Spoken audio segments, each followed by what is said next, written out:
बहुत समय पहले काशी को शिक्षा की नगरी के नाम से जाना जाता था। उस समय ये परंपरा होती थी कि प्रत्येक बालक जो ब्राह्मण के घर में जन्म लेता था उसे काशी जाकर वेदों आदि शास्त्रों का अध्ययन करना होता था। तभी वह कर्मकांड आदि पुरोहिताई के कार्य करने के योग्य होता था। एक बार की बात है, एक ब्राह्मण शर्मा ने अपने बेटे को भी शास्त्रों के अध्ययन के लिए काशी भेजा। लेकिन यात्रा आसान नहीं थी। रास्ते में घने जंगल, खतरनाक नदियां और लुटेरों का डर था। ब्राह्मण शर्मा ने बेटे को विदाई देते हुए कहा, बेटा, सावधानी से जाना। ज्ञान की राह में बाधाएं तो आती ही है, लेकिन वे हमें मजबूत बनाती हैं। युवा बालक, जिसका नाम अशोक था, ने हिम्मत जुटाई और यात्रा शुरू की। रास्ते में एक बार उसका सामान चोरी हो गया, लेकिन एक दयालु यात्री की मदद से वो काशी पहुंच सका, जहां उसने कठिन तपस्या के साथ पढ़ाई की। सभी शास्त्रों का अध्ययन करने के बाद पूरी तरह सब कुछ कर निपुण होकर बालक अपने गांव लौटा। बेटे के आने की खुशी में ब्राह्मण शर्मा ने एक भव्य उत्सव का आयोजन करवाया, जिसमें ज्ञान चर्चा का विषय भी रखा गया। उत्सव में गांव के लोग जमा हुए। कुछ ने संगीत गाया, कुछ ने नृत्य किया और हवा में मिठाइयों की महक फैली हुई थी। उसमें नए विद्वान अशोक को शास्त्रोक्त तरीके से ग्रामवासियों की समस्याओं का समाधान करना था। सभी लोगों ने तरह तरह के प्रश्न पूछे। लगभग सभी प्रश्नों के जवाब नए नए शास्त्र ज्ञात बने विद्वान अशोक ने अच्छे से पूरी व्याख्या के साथ दिए। सभी गांव वाले उससे बहुत प्रभावित हुए और उसकी प्रशंसा करने लगे। एक ग्रामीण ने तो यहां तक कहा, अशोक, तुम्हारी विद्वत्ता से हमारा गांव रोशन हो गया। इतने में एक बूढ़ा किसान सामने आया और उसने पूछा, महोदय, क्या मैं भी कुछ पूछूं? विद्वान अशोक ने पूरे विश्वास के साथ कहा, हाँ हाँ, क्यों नहीं। ये सभा, ये प्रोग्राम इसलिए तो है। किसान बोला, ठीक है, तो बताइए, पाप का गुरु कौन है? विद्वान अशोक ने अपने विवेक पर जोर दिया, परंतु इसका उत्तर नहीं मिला। सोचा, बहुत से गुरुओं के बारे में सुना है, पर यह पाप का गुरु किस खेत की मूली है, इसके बारे में तो कभी नहीं सुना। लगता है मेरा ज्ञान अभी संपूर्ण नहीं हुआ है। और वहीं से वापस काशी को रवाना हो गए। इस बार की यात्रा और भी चुनौतीपूर्ण थी। बारिश के कारण रास्ते कीचड़ से भरे थे और अशोक को एक रात जंगल में बितानी पड़ी, जहां जंगली जानवरों की आवाजें उसे डराती रही। लेकिन प्रश्न का उत्तर पाने की जिज्ञासा ने उसे आगे बढ़ाया। काशी जाकर उन्होंने अपने सभी गुरुओं से पूछा, लेकिन इस प्रश्न का जवाब उन्हें कहीं से नहीं मिला। हताश और निराश होकर इस बार विद्वान अशोक अपने अंतिम गुरु के पास गए तो उन्होंने कहा, वत्स, इसका जवाब तुझे एक पापी ही दे सकता है। विद्वान अशोक की आंखें आशा से चमक उठी। उन्हें लग रहा था कि अब उनको इस प्रश्न का उत्तर मिल जाएगा।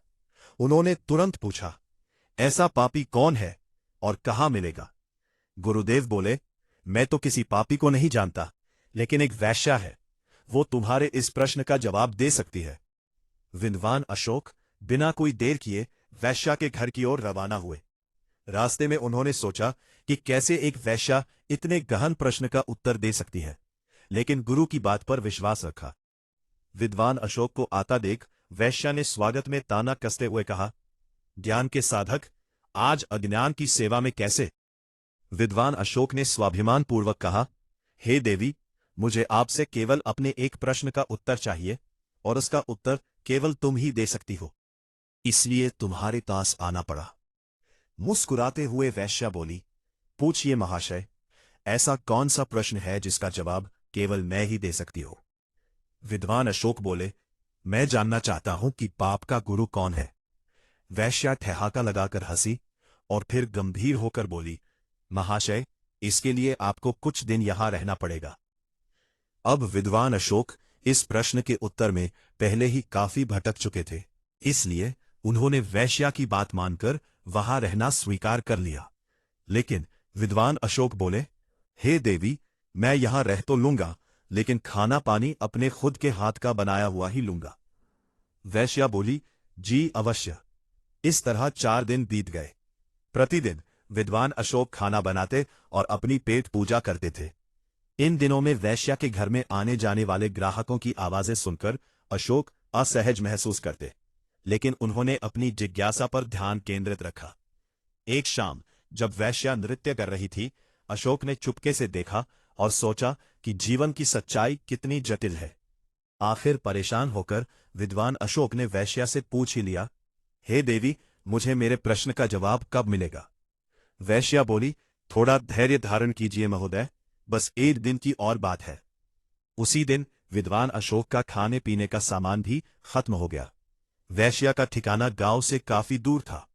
भयंकर गर्मी और चिलचिलाती धूप देखकर विद्वान अशोक ने सोचा, अभी तो बहुत गर्मी है, सूर्य ढल जाएगा, तब शाम को बाजार जाकर सामान लाऊंगा।